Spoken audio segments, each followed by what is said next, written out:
Hello everyone, how's it going? Hope you had a great Christmas holiday. In this video I thought I'd do something a little bit different. Previously I've done update videos on the channel, and today I thought I'd kind of follow along those sort of tracks. Instead, this time, seeing as, well, when you're watching this it's going to be the 31st of December, but today it's the 29th, I thought I'd do a little bit of a fleet update and just give a general look at how each of them are after quite a busy 2021. Let's then start with my Renault Megane Classic. We start this end of year fleet update then with how we started the year. My Renault Megane Classic. Now I know we actually started the year on the channel by reviewing a Skoda Karoq owned by Fergus, who kindly let me do a walk around of his car at the same time I was filming tweed jacket reviews for Joseph Lloyd of Lloyd Vehicle Consulting. But in regards to the fleet, we started off with my Renault, and it started with trying to get it through its MOT in January, and that involved actually getting it to the MOT, because at the time, if regular viewers will remember, it actually had brake cylinder problems, in the sense that it was actually leaking brake fluid everywhere, which is not ideal. That came about when towing that very trailer there full of tiles to fix the family home. Not ideal, but we actually managed to get it fixed. It took quite a while. Many of the bolts on there were rusted, of course, being passenger side in the UK, closest to curbs and hedges and mud and all that other rubbish. But since that, and since we replaced that, it got through the MOT. Very little was actually brought up. For the very first time, actually, the arches were mentioned as being something of an advisory. This year they have, to put it lightly, deteriorated quite considerably, which obviously not great, which I honestly fully expect to be brought up again at the next MOT. So gonna have to have a think about that and think how we move forwards with this, because it is my car. I very much love it. Many of you will probably look at it and just go, oh, it's a heap of junk, scrap it. Arguably there are also many of you who probably go and look at it and go, oh, it's a 90s classic for sure, we love it. I'm also in the latter camp. Obviously many memories in this. Very first car, all those very first adventures, freedom, driving away from home for the first time, going to college, going on holidays, just everything about it. Of course, cars, mixture of metal, rubber and plastic and glass amongst other things, but the car is so much more. It's memories as well. So although I'm not quite sure how the future is going to work out for this car at the minute, to say the least, this is not very much the end of the adventure with it, because I do plan on keeping it. I'm just trying to work out my options for it. But mechanically, it is perfectly sound. It runs extremely well. It's as economical as it always has been. The gearbox is lovely, it drives nicely, it pulls the trailer very nicely as well. When I say it was running mechanically well, it really is. Starts up first turn of the key each and every single time. Okay, there's a little bit of oil seeping through there, but that's nothing unusual of a car of this age. And there seems to be somewhat of a little nest built in there. Fun fact actually, after Halloween we had quite a big storm in the UK, and it brought around tornadoes, which has actually caused a little bit of damage to trees over there, which has been fun to clear up. Luckily no damage to this, but we had pumpkins out in front of the house somewhere just around down there, and they had little tea lights in them, and after the storm every single tea light that was inside the pumpkin was found on top of the rocker cover in here. And what seems to have happened is, whilst it was parked up, some birds got in here, nabbed the tea lights, brought them up presumably through that big gap up here, climbed through, sat on top of here, defecated everywhere, and brought in all those tea lights for some reason. An interesting choice, I have to say, but I guess it works for a bird. It's nice and dry under here, it doesn't leak at all into the engine bay, so why not? Good for them. But there is a reason why it was set up, and you may remember with the Fiat, we had a bit of a problem with the battery on the day I actually got my booster jab, which, not great. You're not necessarily always in the best of moods with that. The Renault, the day afterwards, rather gallantly sacrificed its battery for the Fiat, as the battery was bought probably about 4 months ago now for this. But since then I've managed to acquire another battery from a wrecker's yard, and it is there and it is doing the job extremely well. Other things I need to mention with this going forwards, probably need to get some new wipers for it, as they are smudgy at best. And also this little dipstick, lovely little yellow eyelet on that, stands out very nicely. This comes from a Dacia Logan, so anybody who's got a Mark 1 Megane who needs a new one, look no further than its Dacia cousins, because it's exactly the same. But with this, it keeps popping up whilst driving it, and it's not too much of a surprise. So I think all I need to do with that is just put a little new rubber O-ring on there. It's maybe a tiny bit thicker to help it sit in there a bit better. But other than that, what can I say about the Renault? It's fulfilling its duties as it always has done ever since I've known it, since I was 2. I'm 25 now, so it's been around quite a few years to say the least. It's an old car. The future is not looking that rosy towards older vehicles. Of course, as we mentioned already, the rust is taking hold. But I do have plans with this car in the future, so stay tuned for those. It might not be the immediate future, but the future nonetheless. Let's close the bonnet and we will have a look then at the trailer, because I guess it's an extended member of the fleet. There's some stuff to talk about with it. Bonnet closed on the Renault. Let's have a look at the trailer then. So this is a trailer that my dad built back in the 1980s, and it's still very much here today. The chassis work or framework was actually built up by somebody who is professional at welding, so it's probably a good testament for them, as it stood the test of time and it's still here in 2021. I think it was built in around 84, 85, so quite a few years even before I was born. Basically it was just used to transport engines around for his cars and things like that back then, and since then it's mainly been used for transporting objects between different houses and tip runs, basically, or garbage runs, or whatever you might want to call them. Over here in the UK we call them tip runs. It's a very basic trailer. It's just made up of 3mm box section with angle iron up the side just to hold the wood in place, with screw holes here, there and everywhere just to hold it in. And it does its job extremely well. It tows very nicely. 10-inch mini wheels there, sourced from a scrapyard in the 1980s, when minis were in scrapyards a lot more. But yes, back in 2019, before I even started doing YouTube, I actually restored, I guess, renovated this. It was previously a sort of goldy colour, which did look a bit rubbish because it started going onto the wood and everything else. So I took it all apart, sanded down the metal, repainted it, replaced all of the wood on it because it was starting to go rotten right on the ends, and sadly having rotten wood on the ends is not great, because that's obviously where all the strength is and where the frame is, so not ideal. But yes, plans for spring for this are to possibly take all the wood off, or just even mask up this and just repaint it, take the arches off, give them a fresh coat of paint as well, and a wash and all that other stuff. Take the wheels off as well, make sure they're all fine, maybe re-grease the bearings on that if I can. You remember on a previous video I showed you how to fit a fog lamp to a trailer board which didn't actually come with one, so if you haven't already checked that out and you're interested in that sort of thing, go and click the link somewhere up above, probably up there I'd imagine. Little reflectors on there. What else is there to do? Oh yes, hopefully planning on fitting the spare wheel to the front. This trailer's never had the spare wheel attached to the front of it.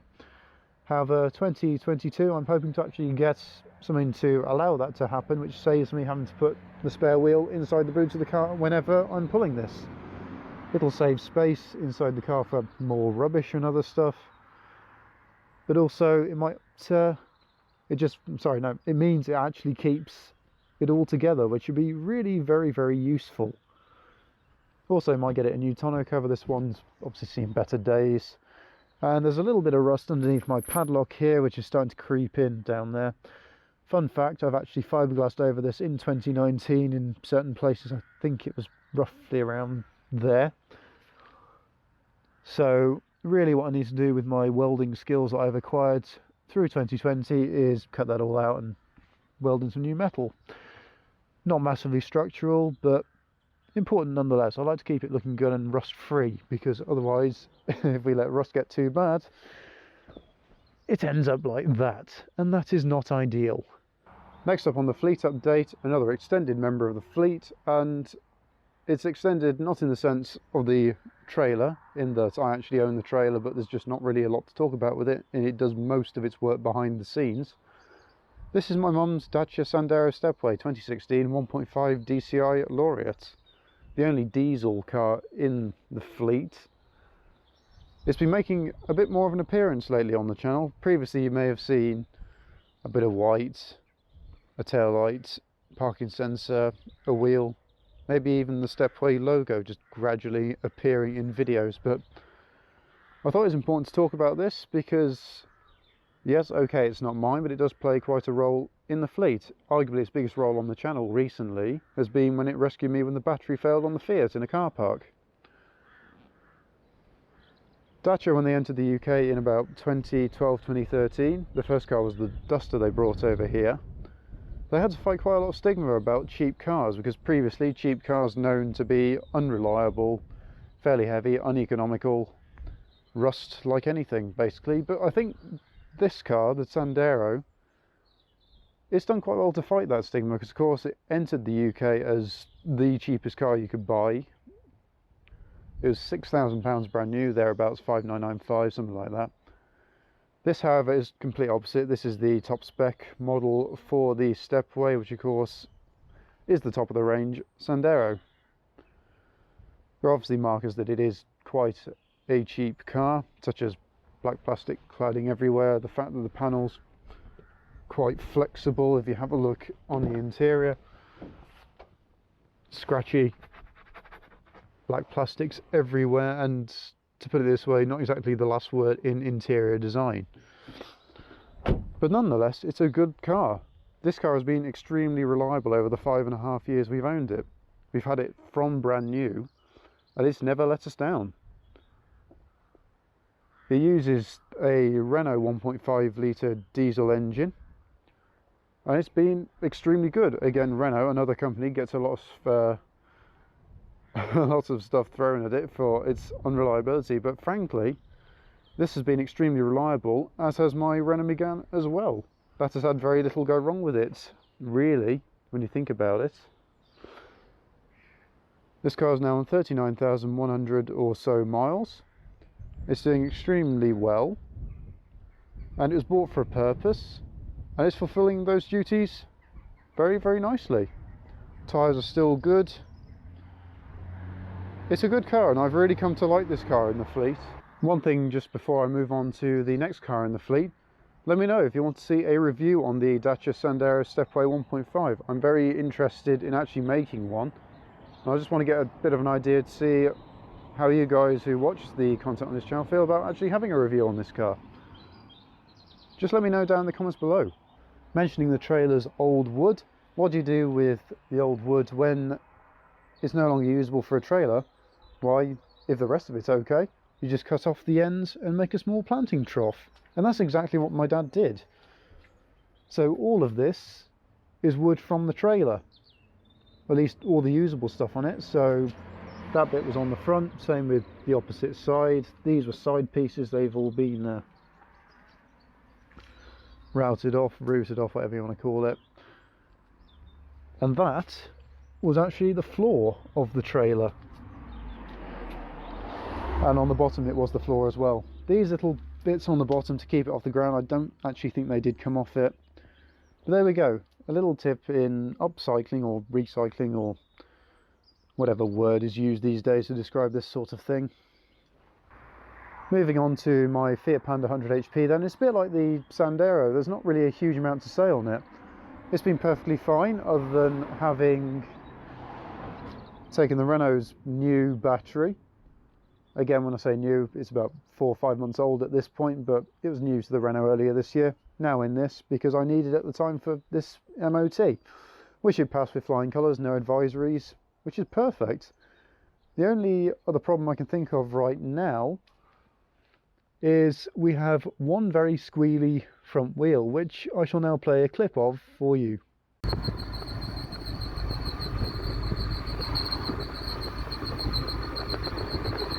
Yeah, not a whole load of fun.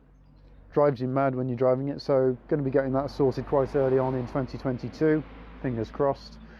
The only other thing to report on this is it's had a wheel bearing replaced. I think it was the rear driver's side even.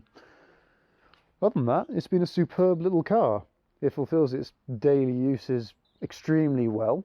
It's the car I've used for going long distances and short distances and everything in between for filming reviews, such as all the MGs I've reviewed on the channel this year.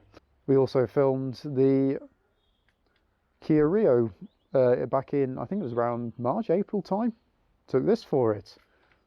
And we filmed the Datsun 260Z, which featured as Joseph's Christmas special this year. So if you haven't already checked that out, please do. It's a really good video. I enjoyed it. I enjoyed filming and editing that one, even though it was very cold on that day. I was very glad of the climate control heating system that exists inside this on that very day. But yeah, again, not really a huge amount to report on this car. It's been, quite frankly, perfect in every single way, bar one or two minor things such as that wheel bearing and the battery, which was probably the biggest issue this year with it. But it's not the biggest issue that could ever happen to a car. The battery is fairly quick and easy to replace. We've also added roof bars, so the roof box, which you'll have seen on my Instagram on the Mini if you follow that, that's been used on this,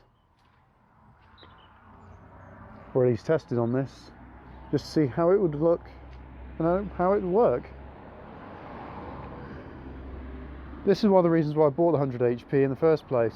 Practicality is brilliant for it. But nonetheless, I think I've spoken enough about the Fiat and how brilliant it is. I can do all that in a separate video. Let's move on, arguably, to the darling of the channel, Millie the Mini City. On to Millie the Mini City then. What can I say about her? Well, this year she's been incredibly busy. She's been all around the UK between the South and the Midlands, basically. She's been to the British Motor Museum, done the Isle of Wight adventure with West Country Minis. We've done Cheddar Gorge in this with towing the trailer behind as well, which she actually coped extremely well with. I was very impressed, considering last time I took the trailer out with this car, it didn't necessarily end massively well. Bristol 2019. What a weekend.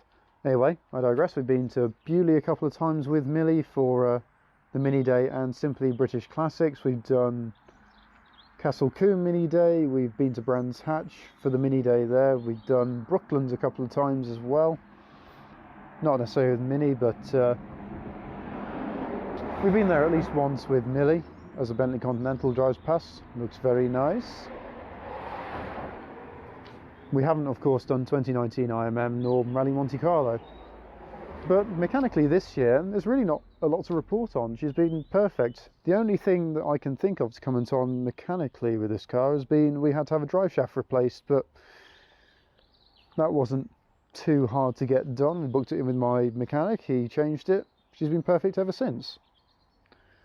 So when you think about all the miles she's done this year, for a car that is now 30 years old, you can see by all the stickers on it, I'm very impressed. And also when you consider 2019 when I bought it, we had all those coolant issues, which was a right raw pain, to say the least. But 2021, seriously impressed with this little car. Driven much further and arguably probably a lot harder than she has been under previous ownership. But she's done very well. And of course, to add to that, which I haven't got a sticker of, we also did Himley Hall at Dudley as well for the mini show there with the British Mini Club. That was a good show. Really enjoyed that one. Love any kind of mini show, me. I just generally love minis. Actually, there is one thing I forgot to mention with this car, and it is the fact that I need to replace the washer bottle, which is located just down there.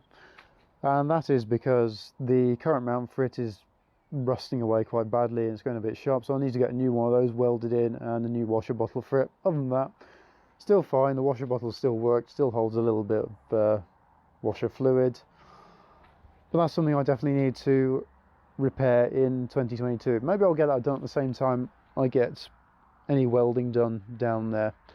We shall see. I'd also quite like to get my USB socket and 12-volt socket working as well, because they don't currently work, but I imagine that's just a simple earthing connection issue somewhere in my wiring system I got in here.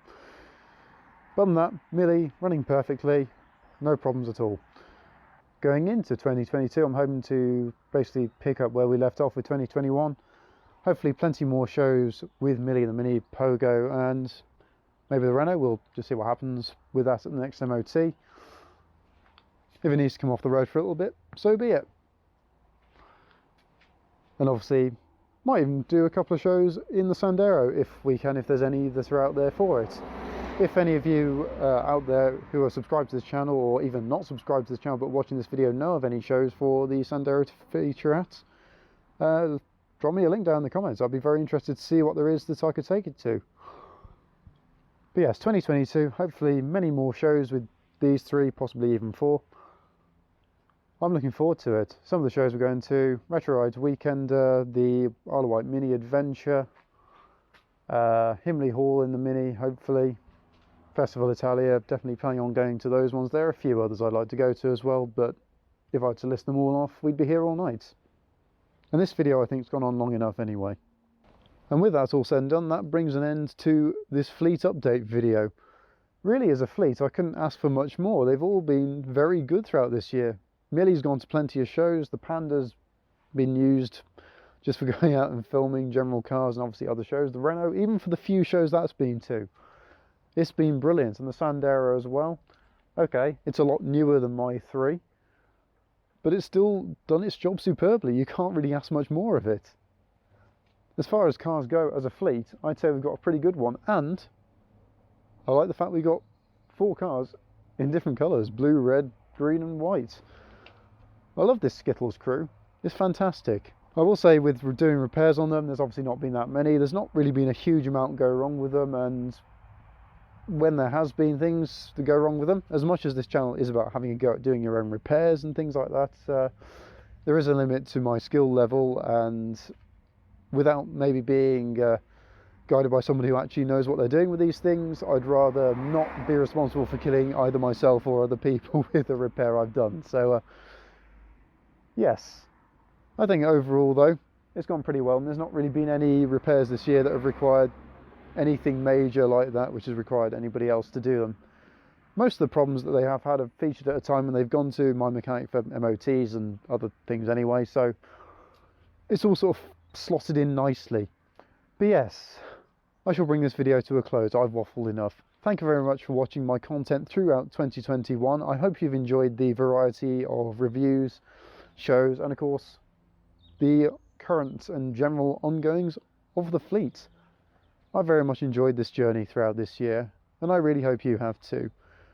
Once again, I hope you've had a very Merry Christmas, and I hope you have a great New Year. Thank you very much for watching. I shall see you, well, in the next video. So until the next video, for the last time as Wulls Wheels in 2021, I shall say farewell.